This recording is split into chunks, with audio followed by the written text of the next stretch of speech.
"Don't expect a gift this Christmas. You don't deserve it," she said after I refused to open our marriage. I said, "Fair enough. But you'll get your gift," and filed for divorce. Packed my things while she was at work.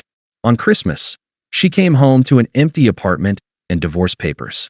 Hey viewers, before we move on to the video, please make sure to subscribe to the channel and hit the like button if you want to see more stories like this.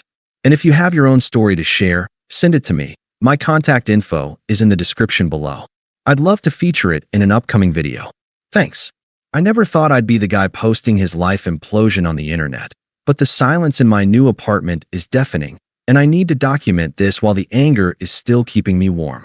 My wife, Sarah, 30F, and I, 32M, have been married for 5 years. I'm an electrical engineer. She works in PR. For a long time, we worked. I was the ground. She was the lightning. I provided the stability, handling the mortgage, the investments, the boring stuff, and she provided the excitement. But about 6 months ago, the dynamic shifted. Sarah started obsessing over leveling up. It started with the gym, then a new wardrobe, then a sudden intense privacy regarding her phone. She started picking fights about my lack of ambition because I was happy with my 6-figure job and didn't want to launch a crypto startup or become an influencer. She called me stagnant. She called our life suffocatingly binary. Then came the first week of December. I had planned a quiet, romantic Christmas. I'd bought her the gold bracelet she'd been eyeing for months, hiding it in the back of my sock drawer. But 2 weeks before the holiday, she sat me down on the sofa. She didn't look at me. She was scrolling through Instagram while she talked. "I can't do this anymore, OP," she said, her voice flat. "I feel trapped. I have needs, intellectual and emotional, that you just can't meet. You're too safe." I felt the blood drain from my face. "Are you asking for a divorce?" "No, God, don't be dramatic," she scoffed. "I don't want to lose the house. I just want to open the marriage. Ethical non-monogamy. I've been reading about it. It's natural. Monogamy is just a control mechanism designed to limit women." She had the script down perfectly. It sounded like she was reciting a podcast she listened to in the car. "I'm not doing an open marriage, Sarah," I said, keeping my voice steady, though my chest felt tight. "I'm not sharing my wife." She finally looked at me, and her expression was pure, unfiltered contempt. "You are so fragile," she spat. "This is exactly why I'm unhappy. You limit me. You're like an anchor dragging me down into this boring, suburban mediocrity." She stood up to leave for a networking event at 8 p.m. on a Tuesday. She grabbed her keys and turned to me with a smirk I will never forget. "Don't expect a Christmas gift from me this year, OP. You don't deserve it. Gifts are for partners who support growth, not jailers." Something inside me didn't just break, it evaporated. The love, the loyalty, the desire to fix things, it was just gone. I looked at her and said, "Fair enough, but you'll get your gift." She rolled her eyes. "Whatever. Just don't buy me cheap jewelry." She left. I didn't sleep. Instead, I sat in the living room in the dark. About an hour later, her iPad, which she'd left on the coffee table, lit up with a notification. It was synced to her phone. I didn't even have to guess the passcode. It was her birthday. I read everything. She wasn't exploring autonomy. She was banging a guy named Mark, a brand consultant she met at a conference back in October. The texts were vile. "Sarah, he almost cried when I brought up the open marriage. He looked like a kicked puppy. Mark, LOL. Keep pushing. He's a beta. He'll cave. We need his paycheck for the mortgage, babe. Don't leave him yet. Just train him. Sarah, I know. I just hate looking at him. I can't wait to be with you on Christmas. I told him I have a crisis management thing for work, so I can be at your place all day." That was the plan. She was going to spend Christmas Day at Mark's condo while I sat at home like a chump, staring at the tree. I put the iPad down. I felt clear, cold, efficient. The sadness didn't come. Only the realization that the woman I married didn't exist anymore. In her place was this stranger who thought she was the main character of the universe. I deleted the notification on the iPad so she wouldn't know I saw it. I went to the bedroom and packed a single bag for the gym the next morning. The next day, I didn't confront her. I didn't scream. I initiated the exit. The next 2 weeks were a masterclass in deception. Not by her. She was sloppy and arrogant, but by me. I adopted the gray rock method. If you're not familiar, it basically means becoming as uninteresting as a rock. I stopped initiating conversation. I stopped asking about her day.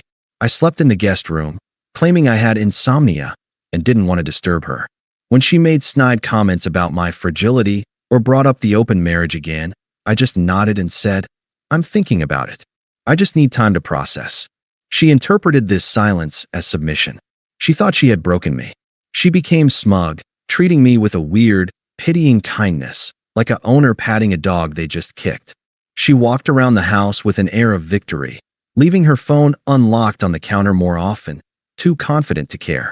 Meanwhile, I was executing a precision strike on our life together. I took a half day off work and met with a divorce attorney. I showed him the screenshots I'd taken of the texts. He told me that in our state, while no-fault divorce is standard, proving infidelity could protect me from alimony claims, especially since she was the higher earner on paper this year due to a bonus, but I had the higher base salary. We strategized. I found a new apartment, a sterile, modern one-bedroom in a high-rise across town. It had polished concrete floors and zero warmth. It was perfect. I signed the lease to start on December 23rd. I went to the bank. I didn't drain the accounts like an angry ex. I calculated the exact balance of our joint savings and checking accounts down to the cent. I transferred exactly 50% into a new account at a different bank. I didn't take a penny more. I wanted my hands to be clean when the judge looked at the financials. I started packing in the margins. When she was in the shower, I moved my passport, birth certificate, and social security card to my laptop bag. When she was at the gym, I took my collectible watches and my grandfather's camera and hid them in the spare tire well of my car. I cleared out my hard drive. I changed all my passwords, email, banking, retirement, even Netflix. She noticed nothing. She was too busy texting Mark about how easy I was becoming and planning their Christmas hookup. Then came Christmas Eve. Sarah went out to get a blowout and her nails done, prepping for him. While she was gone, I drove to the U-Haul Center. I rented a 15-foot box truck. I didn't park it in the driveway. That would tip my hand. I parked it 3 blocks away, on a side street behind a row of hedges. That night, the house felt strange. It was decorated with the lights and stockings we'd put up together, but it felt like a film set for a movie that had already wrapped. Sarah came home looking polished and expensive. She was in a good mood, humming to herself. "I'm really excited for tomorrow," she said, pouring herself a glass of wine. "I know it sucks that I have to work, but this crisis management thing is huge for my career. It proves I can handle the big leagues." She looked me right in the eye and lied without blinking. "I understand," I said. "Work comes first." "You're finally getting it," she smiled, tapping her glass against the counter. "I think the new year is going to be really good for us, Opie. Once we open things up, you'll see. It takes the pressure off." "Yeah," I said, looking at the clock. "The new year is going to be very different." I went to bed early. I lay in the guest room, staring at the ceiling, listening to the silence of the house. I wasn't nervous. I wasn't sad. I felt like an astronaut on the launch pad, just waiting for the countdown to hit 0. Christmas morning arrived with a bright, mocking sunshine. Sarah put on an Oscar-worthy performance of being stressed about her work emergency. She rushed around the kitchen, shoving a protein bar into her purse, checking her reflection in the microwave door. She wasn't wearing her usual work blazer. She was wearing a cashmere sweater and the diamond earrings I bought her last year. She looked like she was going on a date, not to a crisis meeting. "I can't believe I have to go in," she sighed, grabbing her car keys.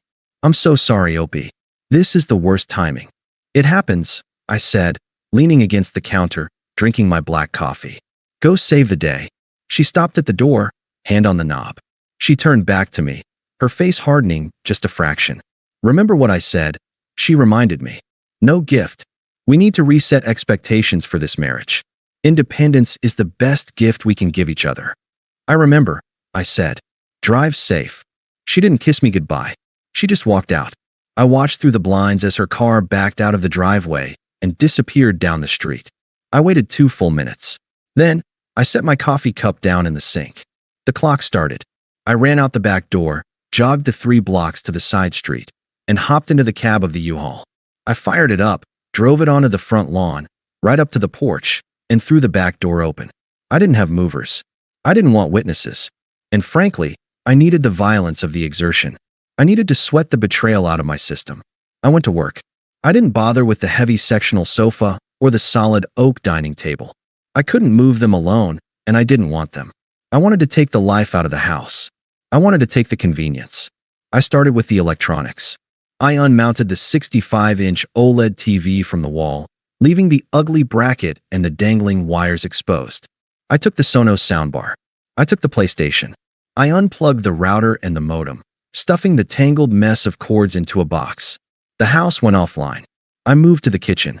I packed the Breville espresso machine, the one she didn't know how to use but loved the coffee from. I took the Vitamix.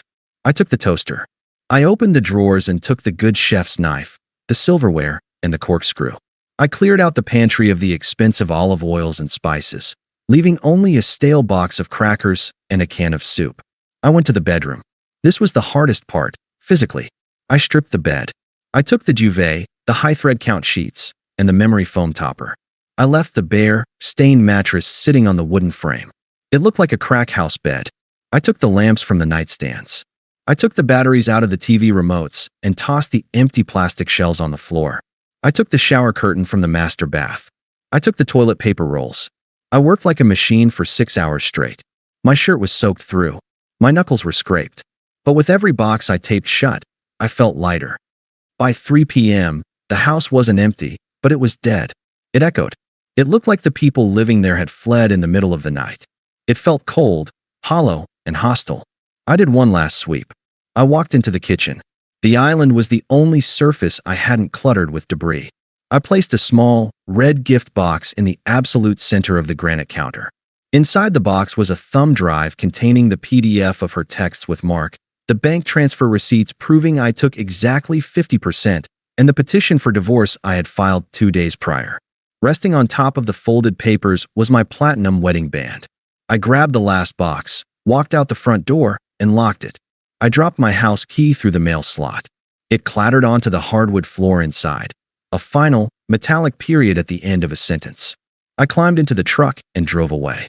I pulled into my new apartment complex just as the sun was setting. I carried a few essential boxes up to my unit: the TV, my clothes, the coffee maker. I ordered a pepperoni pizza from a local place. I sat on the floor of my new living room, leaning against the wall, eating greasy pizza out of the box while Die Hard played on the TV sitting on the floor. I checked my phone. 7:30 p.m. I blocked her number. I blocked her Instagram. I blocked her Facebook. I blocked her sister. I blocked her mom. Then, I cracked open a beer and waited for the fallout. The silence held for about 2 hours. It was the most peaceful 2 hours of my life. Then, around 8:15 p.m., the digital siege began. Since I had blocked her number and all her socials, she couldn't call or text me directly. But I hadn't blocked her on my old Gmail account, the one we used for utility bills and random junk mail. I had it open on my laptop, sitting on a moving box next to my pizza. The notifications started pinging. Email 1, 8:17 p.m. Subject: Where are you? Why is the Wi-Fi down? I can't find the router. And where is the TV? Call me right now. I took a bite of my pizza. She had come home expecting to ignore me, only to find she couldn't even watch Netflix to drown out the silence. Email 2, 8:30 p.m. Subject: Pick up the phone. I'm freaking out. Did we get robbed? The bedroom. Why is the mattress stripped? Opie, this isn't funny. Where are the lamps? Call me, or I'm calling the police. She was panicking. The reality of the physical environment was hitting her. The house wasn't a home anymore. It was just drywall and a subfloor. Email 3, 9:05 p.m. Subject: You are a monster. I found the box. You are sick. You are a twisted, psychotic narcissist. You can't just leave like this. You ruined Christmas. You stole the espresso machine. You stole the toilet paper? Who does that? I chuckled. The toilet paper really set her off. At 9:15 p.m., my phone buzzed. No caller ID. I knew it was her. She was probably using a neighbor's phone, or, even better, Mark's. I debated letting it go to voicemail, but I decided I wanted to hear it. I wanted to hear the autonomy she so desperately craved. I swiped answer and held the phone to my ear. I didn't say anything. You bastard. Her voice was shrill, cracking with hysteria. You think you can just disappear? You abandoned me. You stole half the furniture. I didn't steal anything, I said, my voice calm, contrasting sharply with her shrieking. I took what I paid for. I took what I needed. You took the router, she screamed. You took the shower curtain. How am I supposed to shower? That sounds like a logistical problem for a single woman to solve, I said. I am not single. We are married. Check the box on the counter, Sarah. The petition is filed. You wanted to explore your options. You wanted to be free of my boring stability. You wanted an open marriage. I took a sip of my beer. Now you have the most open marriage possible, I said. You're single. The house is yours. The lease is in your name. Merry Christmas. Opie, wait, please. I hung up. I blocked the number. I found out later, through a mutual friend who had seen the beta texts and firmly taken my side, exactly how the rest of her night went. It played out like a Greek tragedy. After I hung up, Sarah couldn't stand being in the dark, empty house. It was too creepy. So, she packed a bag and drove straight to Mark's condo. She showed up at his door around 10 p.m., crying, mascara running, dragging a suitcase, expecting him to be her knight in shining armor. She probably thought this was the start of their great romance. She was free of her boring husband, ready to fall into the arms of her exciting new lover. But Mark? Mark was a 28-year-old brand consultant who liked sleeping with married women precisely because they had homes to go back to. He liked the secrecy. He liked the low stakes. When he opened the door and saw a hysterical, soon-to-be divorced woman with a suitcase trying to crash his bachelor pad on Christmas night, he didn't see a girlfriend. He saw a liability. He told her he wasn't in a place to receive this kind of heavy energy. He told her she was trauma dumping on him and that it was a turnoff. He didn't even let her stay the night. He closed the door in her face. So, Sarah, the woman who wanted everything, ended up with nothing. She had to drive 40 minutes to the suburbs to stay with her mother. Her mother is a functional alcoholic with a personality disorder who has criticized Sarah's weight, career, and life choices since she was a toddler. It is the one place on earth Sarah hated being, and I had sent her right back there. I finished my pizza, turned off the TV, and went to sleep on my mattress on the floor. It was the best night of sleep I'd had in 6 months. The next 3 months were a blur of legal paperwork and quiet reconstruction. I didn't answer her calls. I didn't reply to the long, rambling emails she sent at 2 a.m. begging for closure. My lawyer, a shark of a woman named Karen, the good kind of Karen, handled everything. She made it clear to Sarah's representation that the infidelity proof I had would make any attempt at alimony a waste of their billable hours. Since I had legally secured exactly 50% of our liquid assets and refused to contribute a cent toward the mortgage of a house I wasn't living in, Sarah was drowning. She couldn't refinance to buy me out on her salary alone, especially with her credit card debt. We had to sell the house. Last week, we met at the title company to sign the closing documents. It was the first time I had seen her face-to-face since she walked out the door on Christmas morning. I arrived early. I felt different. Good. I've lost 15 pounds, not from stress, but because I finally had the time to hike and cook real food instead of eating whatever takeout Sarah wanted. I was wearing a fitted jacket and jeans. I looked like a man who had his life back. Sarah arrived 10 minutes late. She looked wrecked. The glow-up she had cultivated for Mark had completely disintegrated. She had gained weight, the puffy, unhealthy kind that comes from cheap food and cortisol. Her hair was pulled back in a messy bun, and she wasn't wearing makeup. She looked 10 years older. She sat across from me at the mahogany conference table. She didn't look me in the eye. The signing took an hour. It was mostly administrative silence, broken only by the scratching of pens and the notary stamping pages. When it was finally over, the lawyers stepped out to make copies of the checks. We were alone. Sarah stared at the table, picking at a loose thread on her sleeve. Mark was a mistake, she whispered. Her voice was small, trembling. I didn't look up from my phone. I was checking the tracking on my new espresso machine. Okay. She looked up, startled by my indifference. That's it. Just okay. We were together for 8 years. OP, doesn't that mean anything to you? It meant a lot, I said, finally meeting her gaze. Until it didn't. I was confused, she pleaded, tears welling up in her eyes. I was having a crisis. I let him get into my head. He made me feel like our life was a trap. But living with my mother, that is the trap. I'm miserable. I miss our home. I miss us. She reached her hand across the table, palm up, inviting me to take it. I can fix this, she said. I'm in therapy. We can start over. I know I hurt you, but the punishment doesn't fit the crime. You destroyed my life over a few texts. I looked at her hand. I felt absolutely nothing. No anger. No love. No pity. Just the cold, hard facts of who she was. I didn't destroy your life, Sarah, I said, leaning back in my chair. I just gave you exactly what you asked for. I didn't ask for this, she sobbed. You did, I corrected her. You called me a jailer. You said I was holding you back from your potential. You wanted autonomy. You wanted excitement.